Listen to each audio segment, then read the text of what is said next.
Hi, it's Michael from Culture Talk and Tours, and I'm here today in Taipei City, Taiwan, at the diplomatic quarter at the Embassy of Palau.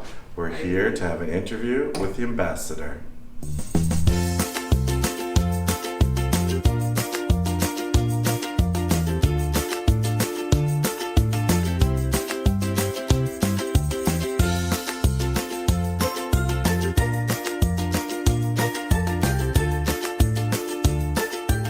Hi, it's Michael, and I'm back with the ambassador to Palau. This is His Honorable Ambassador David Orrukem.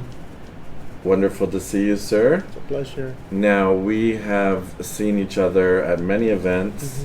I think the last one was the Remembrance Day for the Marshall Islands.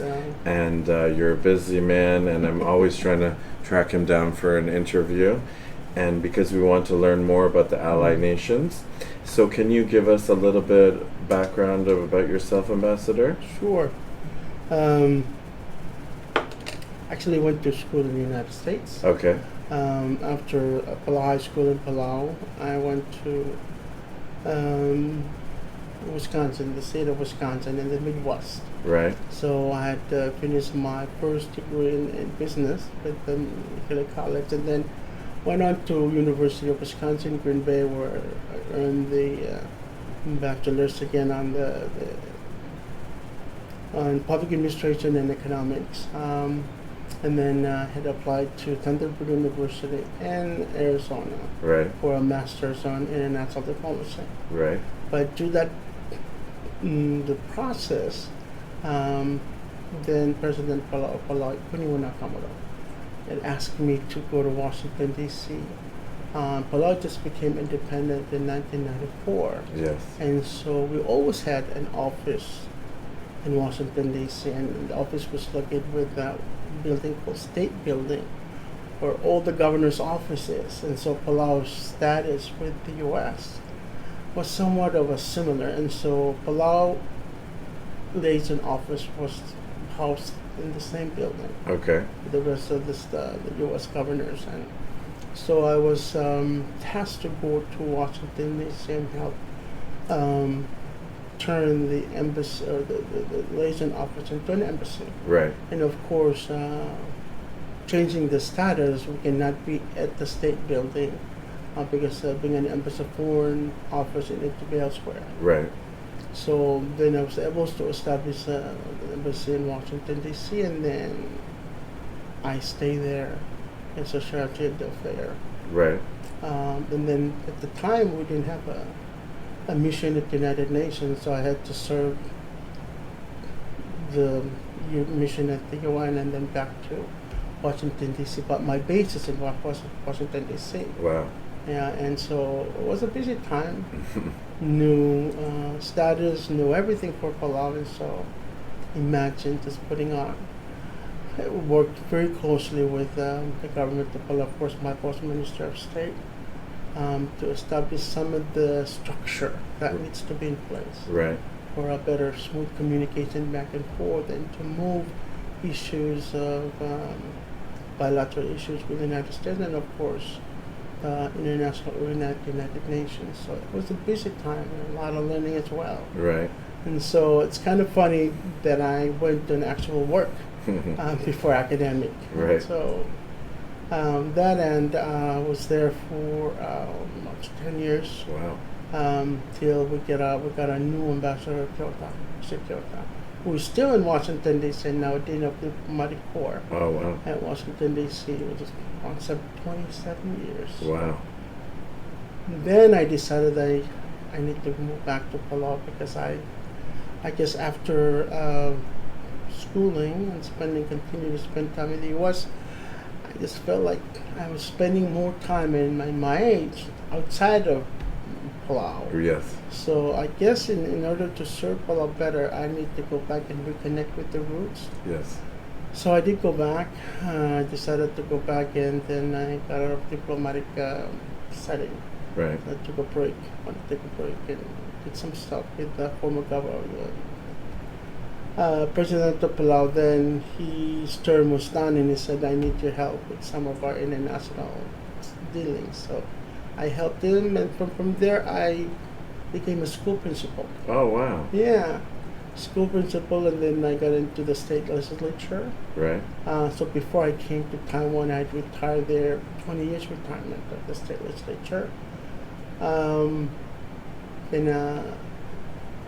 current president of Palau, Junior, Jordan Whips Jr., asked me to come to Taiwan. Okay. Initially, I said, President, I'm retired already, and don't want to say. Right. And he said, well, I need you there. So then I agreed and I'll take the challenge. Right. And that's when I came. Right. And so that's September 2021. Okay. So this September coming will be 4 years Okay. in Taiwan. That was my next question. So you've been in Taiwan 4 years. 4 years. And how are you finding Loving it? it. You're loving it. Well, I've been to town before, worked medical relatives here, and also myself, but I've never lived in Taiwan long enough to really see the Right. country. Right. And so I made a road trip to come here. Yes. And what is some of your favorite things about Taiwan? How the Formosa to itself is true. I mean, I love nature as well. I Yes. like to, and I find myself traveling around the cities of Taiwan from Many events. Many events. Yes. Many events, and then some just personal trip there with family to Kaohsiung. Good. To Jiayin, Tainan, and then of course when I was with the state legislature for Ira State in Palau, we did establish a sister city with Hsinchu. Oh, okay. Yeah, so That's where I live. Hsinchu. really, Yeah. and so the state of Ira continued to have that connection with Hsinchu, and so we just recently had the. I think now a mayor of Hsinchu. Yes. I don't know if it's a deputy or visit Palau, and also Oh, glad. the governor of Ira came in to have the meeting, so they continue to kind of rebuild and see what they can do to Good. with one another. And a sister city project, I was talking about this with Ambassador Pitts from Belize. It seems like just a simple thing, but it's actually quite a profound agreement between two cities. Yeah. Because you can have the students come visit, you can have some industries Of course. going back and forth, Mm. politicians. Mhm. So that's wonderful Yes. to have as well. Yeah. So you are able to kind of get around Taiwan and see some Mhm. things. What I haven't seen around part of Taiwan is the East Coast. Yes. Yeah, it's beautiful, but just looking at the mountainous aspect of it, and then of course we have one student in Hualien. Walian, So yes. every time there is a bit of a tremor, and Yes. there's the first person we call to Right. make sure that it's okay. That they're okay. They're okay. So Taiwan is a beautiful country, and the food, of course, being from an island country in Yes. the Pacific, we share a lot of similar food. Yes. The difference is how you make it. Yes. Yeah. But I love the food here. Yes. A little too sweet for me, but I'm kind of quiet. Add a little too. soy sauce. A little soy sauce. Yes. Well, Yeah. I'm glad you're able to see some things because we do follow a lot of the ambassadors from the Ally Nations. And I follow all of the embassies on Facebook, and I see everyone at these different locations. And then after I say, oh, were you able to see this? But no, because it's back in the van and back on the train Yeah. to Taipei. So it's good. And you've got your family here. I've met your wife several times. Yeah. My family's here. We have two, the grown up children. They have their own life, married. I have a family, but then we have one adopted child. We have 14-year-old. Oh, went to okay. School in Lanya. Oh, okay. Started out with Shidong Elementary School, and now at Lanya Junior High. Oh, wonderful. Yeah, and he's learning the Mandarin very well. Okay. So when we travel around Taiwan, as a family, we make sure he comes with us. Yes. We wanted to make sure he experience a life in Taiwan. So Yes, we've traveled a lot with activities through MOFA, like get off the band, push to what you need to get back on. But Yes. through those, it makes you want. I want to come back. Yeah, go I want to see. see more of this Yes. on my own time. And Yes. so we've done that. Yes. We've even go around the farm to see how they're planting specific crops like mango and guava and taro.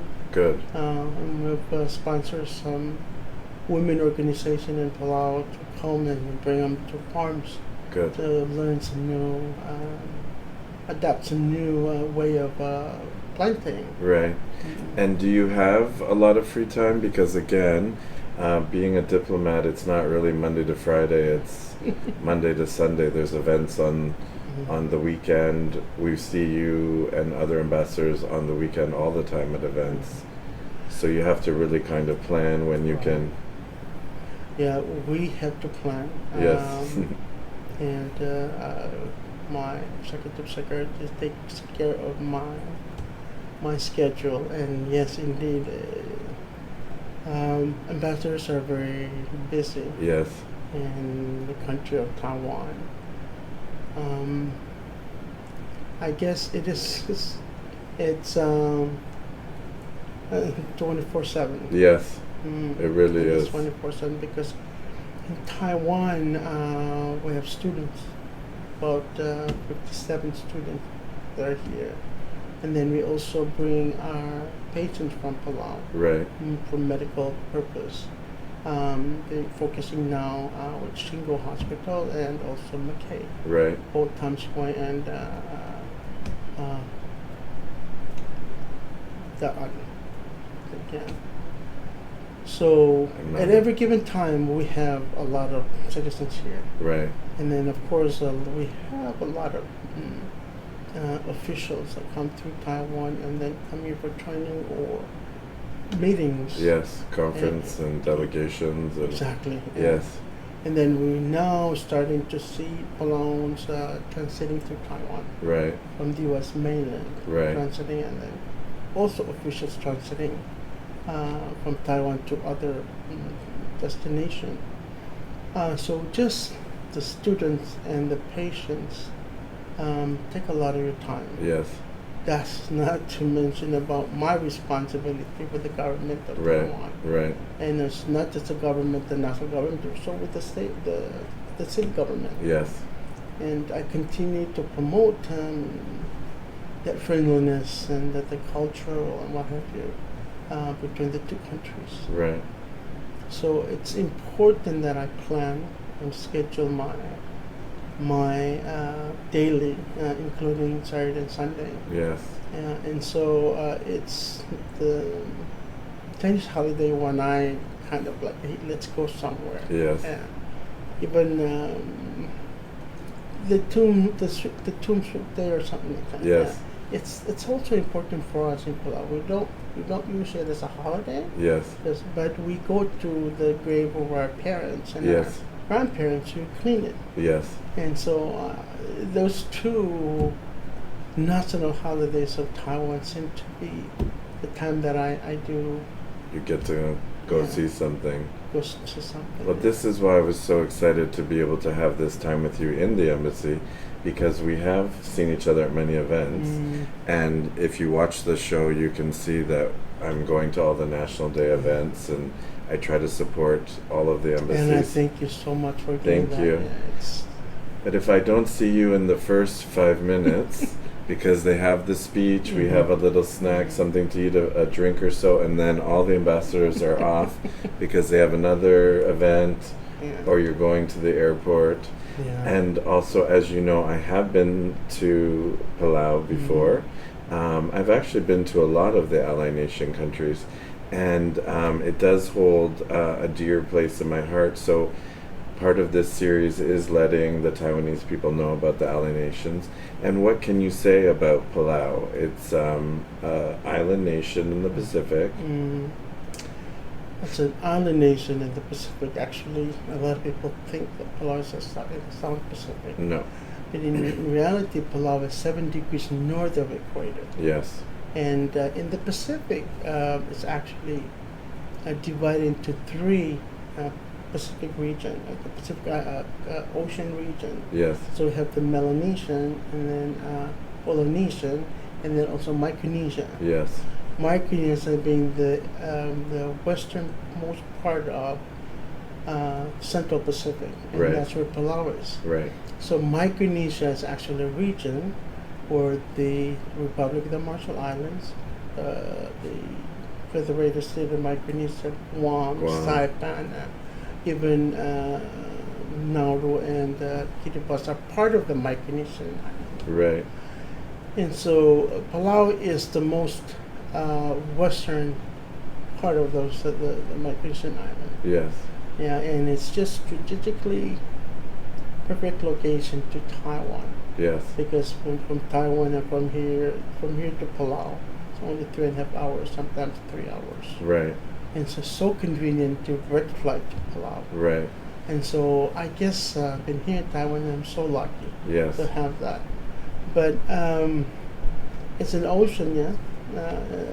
Palau it is, and then a former trust territory of the United States. Right. And so we do have a compact of association with the United States. Right. So it's the Marshall Islands and the Republic, and there's the Federated State of Micronesia. Right. With the United States, there's only, or in the world, there's only 3 status with the United States with the compact, and that these 3 countries. Right. It all allows the citizens of Palau to move in and out of U.S. Right. They can establish habitual residence in the U.S. They can hold employment in the United States. Right. And then at the same time, U.S. Will take care of our any military aspect. Right. The small island country, we don't have military. No. We're more toward more peaceful and relaxing Yes. people because of our environment. Right. And so, with that said, we're lucky, and I guess we're reluctant that U.S. oversee that Right. and allow us in and out of U.S. Right. For education, for economic purpose, and Right. training and what have you. And the country of Palau has, you've got this large marine protected area, and that was quite a new prospect when that was announced. Right. So you've got it, so all of the waters surrounding your islands. Yeah. We call it marine sanctuary. Yes. So the whole entire water around Palau, 80% is reserved, and then the 20% is open for fishing. Right. As a conservation measure. Right. Which is quite groundbreaking, because many countries are just fish. Right. But you're wanting to have fish for future generations. Future generations. And then, Palau is so important to make sure that its environment is as pristine as it can be. Right. Because culturally, our life really revolves around the pristine environment, because we go fish for certain fish at the time of the year. Right. We go, the women plant plants at a certain time of the year because the moon is whatever. So our life with the environment is so integrated that sometimes it's hard for us to kind of separate them. Right. And I think the island of Palau is lucky for that, because then the reason why the environment of Palau is the way it is because we need the environment to be what it is, so we can continue to live. Right. And so when we talk about doing the marine sanctuary, and we use the word bull. Bull is a traditional conservation word, and it means you put moratorium or something. Right. But that was from the get-go, Life of Palau. Right. And so any chief and Palau has 16 states. So you have 300 and some islands, but only 16 are states. Right. And so each state has a high chief. And the highest chief of those states make a what we call a Dubukul Bela, which is the highest chiefs of Palau. And, Right. and then they're constitutionally they are the cultural advisor to the president. Right. So they're an important aspect of Palau government, advising the president of our culture Right. and the way The we different are. regions. Right. Right. And the way we are. So the Palau is what it is today because of the environment, Right. and we wanted to continue to be as Keep it that way. yeah. But And at the you're- same time, we need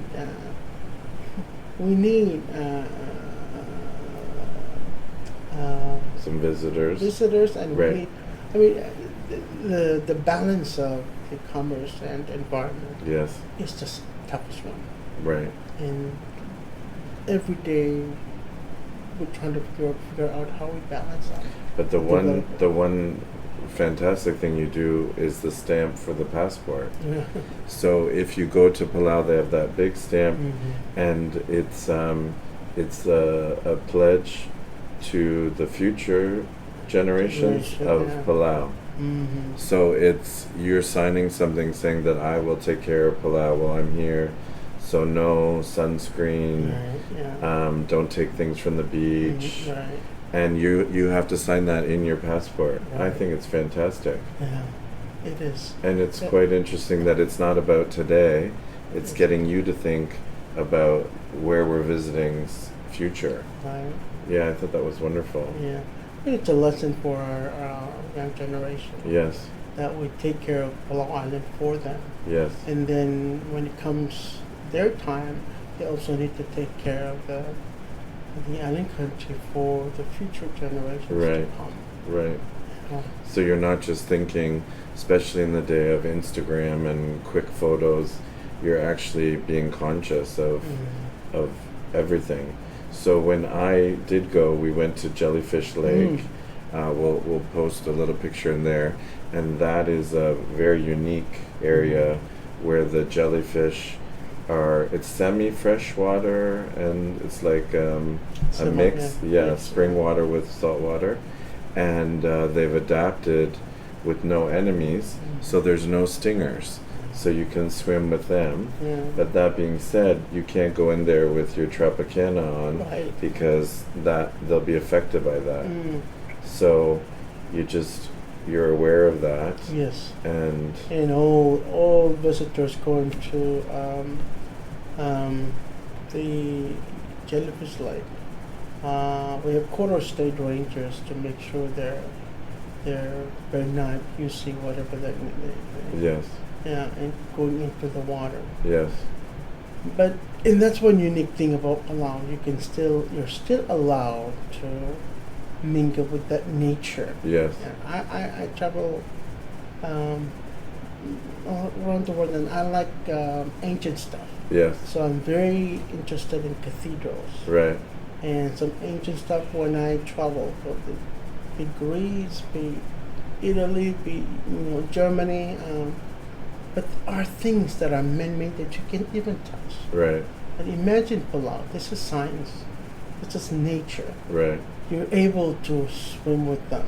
yes, And if something goes wrong, it's not okay to hold on. In 2 days, you're trying to fix it, and no, you need the nature to kind of revive itself. yes, And so it's interesting that Palau still allow you to do that, because we want our guests to feel what we have and feel what we need them for as part Yes. of our life. Yes. And so that's our natural kind of a way we see our guests to feel how we feel and how we live. Yes. So they try to understand who Palauans are. And they appreciate it more when it's also controlled. I went to the Milky Way area, so it's some sort of clay in the sand, and you can put it on your skin, and they control how many people are going in, because if you're mixing up all of this, you've got to let it settle down. Right. And we had lunch on another little island, and there were reef sharks, and they don't bite you, they're curious, and they just kind of swim around you, and it was one of the most amazing things ever. Palau is the first country in the world to put to conserve shark. Yes.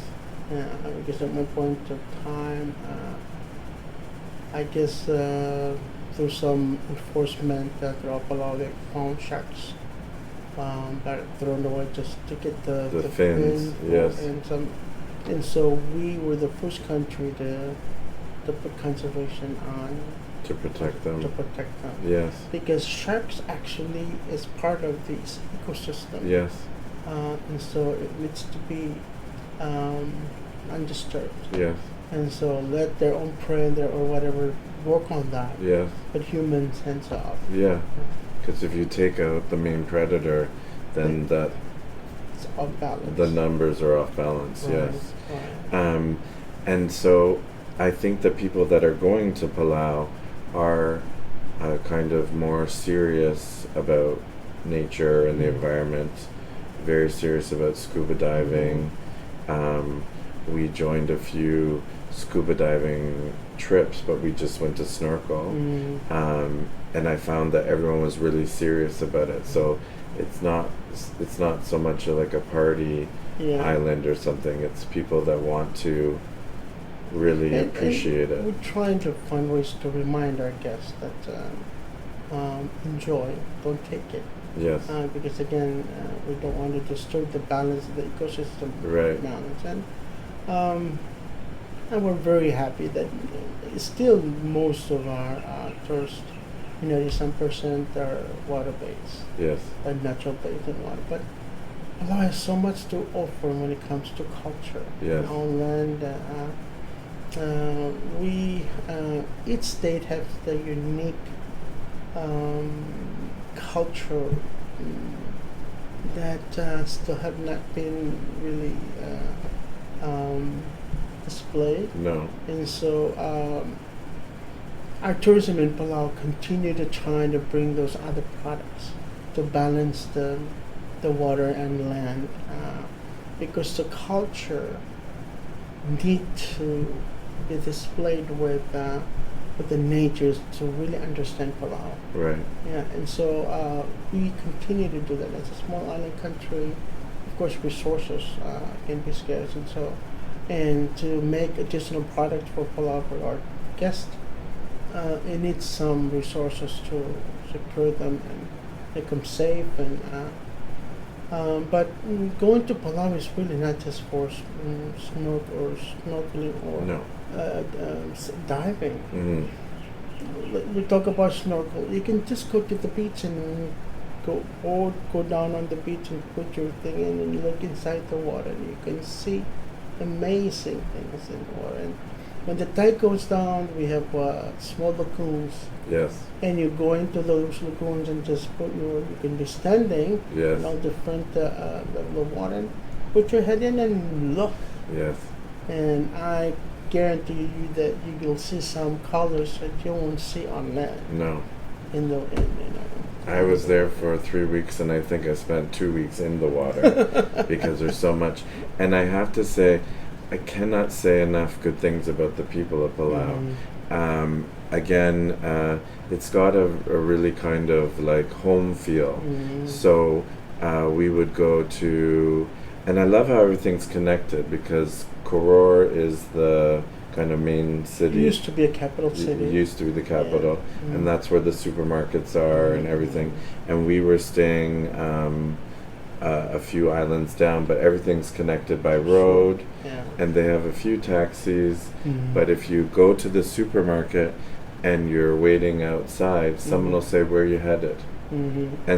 And just take you back to your hotel. Yeah. Whereas in Canada, I would never do that, But everyone, and then because I was there at a strange time during COVID, everyone thought I was American or military, and people knew about this Canadian that was in Palau, and because I was talking to some of the wait staff about the supermarket, how you had so many great products from all around the world, and I just thought it was so great. And people would say, "Oh, how was dinner yesterday?" And they told us about I can't remember the name of it. King's. Is it the King's Barbecue on Fridays? They have a King's buffet or delicacy. Yeah. And it's a little like buffet kind of delicatessen place, and you pick what you want, and then you can go to the beach and have lunch, and they have rice and they have ribs and they have everything. And then someone would say, "Oh, did you go Fridays is barbecue?" So it was really like a hometown feel. Yeah. And that's what we are. Yes. You in Palau, you are family. Yeah. Families are so important aspect of Palau. We, mom and dad have roles that they have for their children. But it's also, the world is changing. Yes. Technology is now available everywhere, and that doesn't exclude Palau. So we have internet, and kids are able to watch whatever they watch. Right. And so now parents are trying to kind of safeguard some of the areas that they should not be going to. And so the changes of our kids and students are something that parents find them to have to deal with them. Right. Yeah, and so we always trying to teach them to go out and talk to other people, and so wanted to teach them the being a Palauan. Yes. This is who we are. Yes. But it's still very friendly in Palau, and I like the idea that it's safe, that you're able to go anywhere and someone welcome you. And it's kind of a culture of Palau, tradition of Palau, that when you visit any home, one of the first thing they tell you is you come in and eat. Yes. So and it's funny because now sometimes they don't have the food ready, but they come in and eat, and if you literally are going to eat, they will have to quickly make something for you to eat. Yeah. But everyone, like on Friday when they had the night market, and we would be waiting to catch, because there isn't like a bus or anything like that, and we'd wait for a taxi, and an older gentleman stopped by with like a pickup truck, and he had his dog in the back, so we just jump in that, and then he says, "Oh, you should get the sushi here," and he's telling you like where you should eat and stuff, but everyone's going that way, and then on the way back you just walk in the parking lot, and there were taxis there, but there were people there too that might have seen you at the supermarket. I've never had an experience like that traveling. Yeah. It was quite interesting. The night market is now since moved to the bridge. Yes. Yeah, so it's under the bridge, and so we're trying to have established transportation that takes people. Yeah, like a shuttle like or something. Shuttle, yes. And even when you go to the night market under the bridge, you can stand by the water and see the cleanliness and the vividity of the water by looking to see the fish, all different kinds. Sometimes you see sharks, sometimes you see turtles. It's amazing. Yeah. And watch the sunset. One of the sunset, yes. Exactly. And it being in Koror, driving to Malacca, that's considered an urban road. Right. But where in the world would you drive on an urban road and you can see the corals, the fish on your side of the road? And yeah, beautiful. Yeah, and so being away from Palau for years, going back, I couldn't believe that Palau was that beautiful. Right. Just stunning. And so I always invite people to go Palau and see it. Right. As it is now, because of the development is coming Right. for Palau. Right. Because we can't just rely on tourism. No. We have to look into other sources of economic base. Right. Because tourism is important for Palau, and right now that's the industry that we rely on. But it's an industry that can be tricky because it depends on the healthiness of the world economy. Right. And so Palau is now looking for other measures. Of course, agriculture and aquaculture is an important aspect for Palau because of the food security. Right. And of course, it'd be some industry that Palau can get into. Right. So those are some of the things that we're looking to continue to bring more tourists to Palau by bringing some direct flights. And before COVID, we used to have a lot of direct flights from Japan, from Korea, of course from the Philippines, from Taiwan, from Guam. And at one point, Palau reached about 170 something, almost 200,000. Right. Yeah, but now it's still low. Right. And we're trying to bring that up. But that was a good exercise for Palau because we need to better accommodate our guests, from accommodation to improving maybe some of the places that tourists will go to. Right. And inform them, because I found, because a lot of Taiwanese maybe are going for a honeymoon, and they're not so adventurous. Right. So I would even walk into Koror to go to the supermarket, and people would say, "Oh, where did you get that drink?" Or, they're not even venturing past the resort. Right. So we want to let them know there's other things to see. Right. And that's part of our improvement. Yes. For our tourism. And I guess sometimes in a small island, human resources becomes a little scarce. So we continue to bring Filipinos to Palau, and we have some Bangladesh in Palau. We also have some Taiwanese and Americans, of course. Yes. In Palau to help the labor aspect. Right. Yeah. Because I find it was interesting that outside of the resort, I was close to that hotel that has the bridge, and they've got their own little beach. Oh, the Royal Pacific. Yes. Yep. Wonderful. They have a wonderful brunch there as well. Yeah. And they have a private beach that if you go to the brunch, you can go to the beach. Right. So, but right in front of that, there was an Italian restaurant, and because the water's coming in everywhere, it's like you can see, here you can see all of these kind of islands. Yeah. So the water's just everywhere. And even on the way to Koror, there was a restaurant, and they had a dock with some boats going, where there's that little chunk of rock, and there's a Japanese plane or a boat or something. There's a few wrecks that you can go see, and there's just like a restaurant there.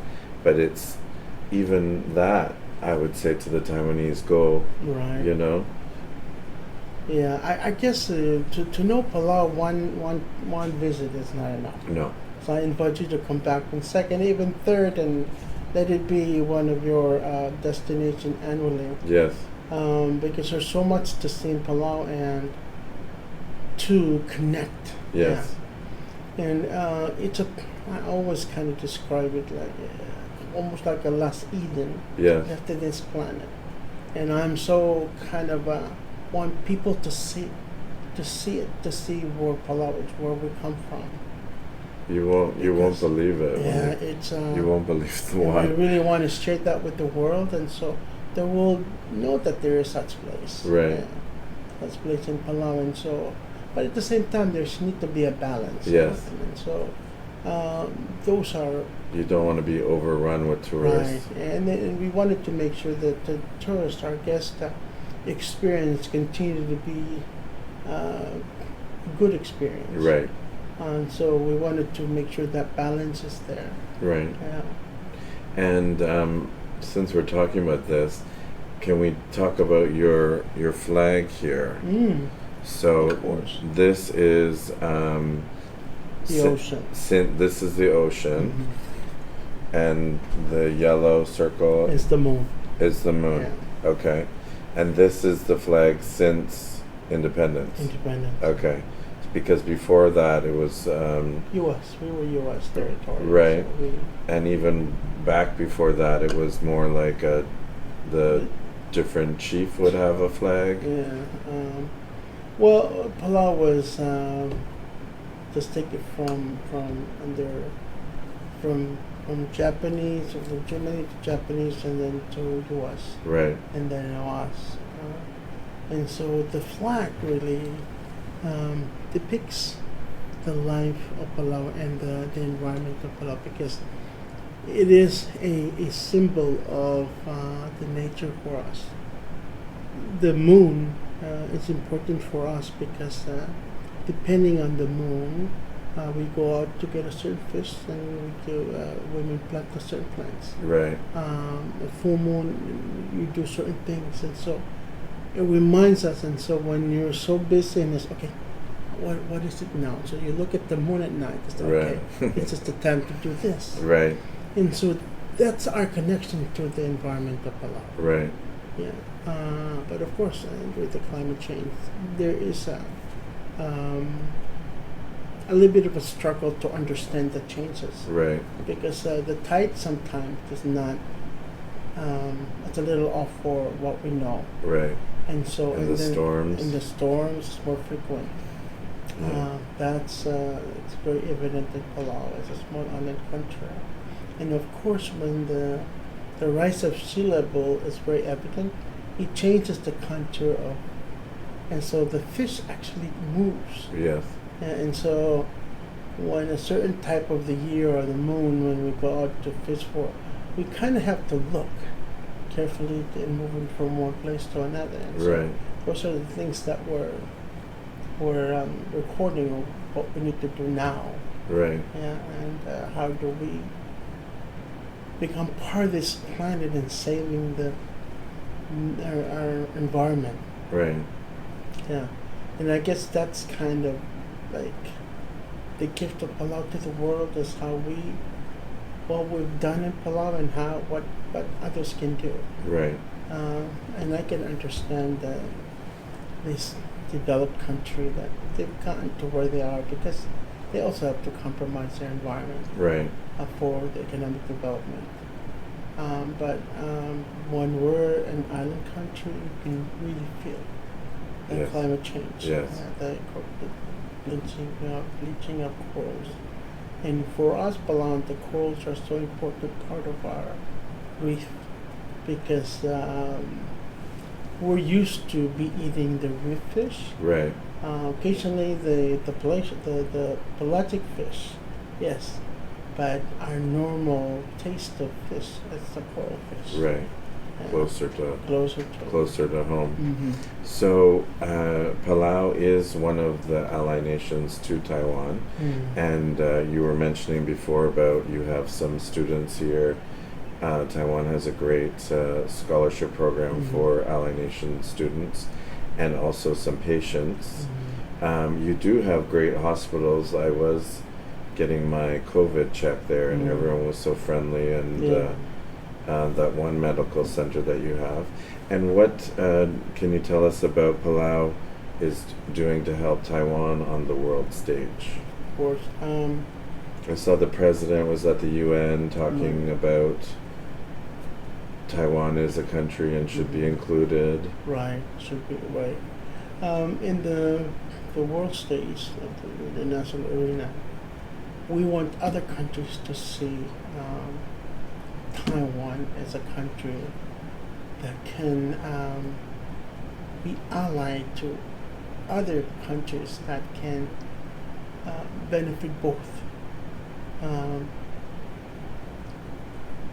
Taiwan is a country and important for Palau because first, the democratic system that they and the rights of their citizens, that civil liberty, that for Palau is a something that cannot be compromised. No. Yeah, because we want our people to live the life they want to live. Right. By not being dictated what they can and can't do. Of course, each individual person has a space, and we all have that. But generally, they're able to do what they want and can do. Right. And so we look for countries with the same values, because it takes the first layer of the relationship, allow us to, to see what we can do with one another. And so, with Palau, continue to promote Taiwan. Is in the reality of that is that see Taiwan as a partner. Right. And see Taiwan as a partner because we know what they can do Right. for your country as well. Right. During COVID, Taiwan was there and helped. Even the special, shipping back between Palau and here. Things like that. When you do that to one another, you're dependent on one another. And you have to have the ability to say, hey, my friend, you work with my friend because they can help you. Right. Know the quality of your friend. You wanted to make sure A true others, friend. the true friend. Yes. And so I always kind of describe Taiwan and Palau as like brothers and sisters. Right. Of course, there are times like, wait a minute. Can I? Because like brothers and sisters, but at the end, it's okay. What do we come out of this? Yes. How do we come out of How this? do we work it out? How do we work it out? And the friendliness of both countries. Sometimes it makes it so, for me, the work here very comfortable. Right. Yeah. Because the way we look at things. Right. Yeah, and Taiwan has helped Palau so much. And we have to help Taiwan as well by sharing what our experiences with the rest of the world. Right. And so we have no problem on the arena to say, look at Taiwan. Give them the attention. Give them the attention. Yes. Give them a chance and see what can happen. Let them be included. Mhm. Yeah. Because what is the point of making them not being invited to certain? And the resources and what they've accomplished that the rest of the world can be better. Right. You can learn from it. Can learn from it. Yes. Yeah. Especially healthcare and how they handled COVID. Exactly. So we want Palau to grow. We want Taiwan to grow. Mm. And I was so pleased to see, we'll show later the map that you have here. So you are able to get to home to Palau because there is a direct flight, Like, yeah. China Airlines, which is Taiwan national carrier. Right. And it's a few times a week, I believe. 4 times. Four So times we a have week. Monday, Wednesday, Thursday, and Saturday. Okay. Mm. And it's direct Direct. right to Koror. Koror. Yes. And coming back, it's just same days, right? Same days. Yeah, same days. Yeah. And then we'll show the map because you've got all of these flights from different parts of the world Mhm. coming to Taiwan, Mhm. and then they switch Mm-hmm. to China Airlines. Right. Right. And how long has that flight been available? It's going about 2 years now. Okay. So we've and a lot of promotion to get more people now. Right. So initially it was twice a week. Right. So they've just increased flights Right. to add Monday and also add Thursday. Right. So the flights for Monday and Thursday are a little earlier. Right. So you depart Taiwan at around 9:45 on Monday and Thursdays. Right. And then Wednesday and Saturday you depart around 12 something. Okay. And so that means also arriving in Taiwan from Palau to Taiwan, you arrive a little earlier. Right. So around 6 o'clock on Monday and Thursday. But Wednesday and Saturday you arrive around 9:30 at night. Oh, okay. Yeah. And then you're just go home. Yeah. Okay. And so right now the embassy is trying to work with South. Okay. Kaohsiung. Okay. So we're working with some professors down south to do an assessment, tourism assessment. But with that assessment comes other possibility of services. Right. But basically the assessment is to assess how much of the interest do we have down south of Palau. And with that number, we will, once that assessment is done, then I'm hoping that it'll show some really good indication that potential flight from Kaohsiung to Palau That'd be can great. be established. Right. Which if you go from Kaohsiung to Palau, it'll take 30 minutes off your flight time. And if you're having to come to the south to get to Taipei to fly south, it's kind of, going backwards. Yeah, and sometimes we hear not so much of a complaint, but inconvenient just to get on and the high speed is so nice. Stop at Taiyuan. Yes. But of course you still need to get to the airport. Right. But to have something down south, take less time to travel and maybe cheaper. Right. To travel and then we look into that because Kaohsiung population is much bigger than Taipei. Yes. But Taipei, with the new Taipei city, it becomes much bigger. Right. Yeah. And all the little cities. So it's not just Kaohsiung. We're looking at Taichung and Tainan and all that. Oh, okay. South. Okay. And then also because Taichung has the airport as well, right. And they're flying to. And then sometimes they're establishing some direct flight from Europe. Right. And so that can be another road from Europe to Palau. Okay. And then also we're looking at products from down south, vegetables and fresh produce. Right. Well, that would be great. Yeah. So let's try to encourage people not to just go to Palau for a honeymoon. Yeah. Bring the family, exactly, a group of girls, a group of guys, go for an adventure, and get out and see more of the country, not just your hotel. Exactly. It's only a hop from Taiwan to Palau.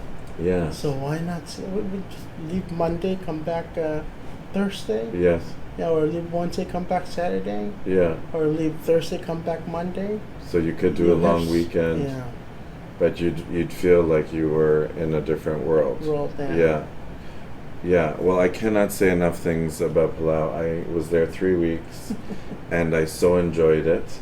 And I've so enjoyed having this chance to learn more about you and your country ambassador. Thank you so much for your time. Oh. And we really want to encourage people to learn more about the Ally Nations and Palau being so close. I think that's something that should be easy for everyone. So if you're planning a trip, instead of always going to Thailand or something, it's actually closer. Yeah, very close. To go to Palau. Well, thank you, sir, for your time. Oh, thank you so much. I appreciate this talk. Yes. It's always a pleasure talking to you. It's very comfortable talking to like friends. So exactly. I've been chasing the ambassador for almost 2 years now, and I don't blame you because you got a flight that's easy to go, and you are able to go. You said you went when you were voting for the president, and so you're able to do things that some of our other ambassadors aren't able to do. Right. So we're fortunate about that. Yes, and does Palau, this is your tagline, Pristine Palau? Yes. So Pristine Palau for your next vacation. Like I said, I cannot say enough good things. So thank you, my friend. And I'm inviting you back. Okay. Yeah, please. We got that on camera. I would love to go with you because please. you could show me Of course. more of the real Palau. Right. So for your next vacation, think Palau, and we will see you on the next episode. Thank you so much.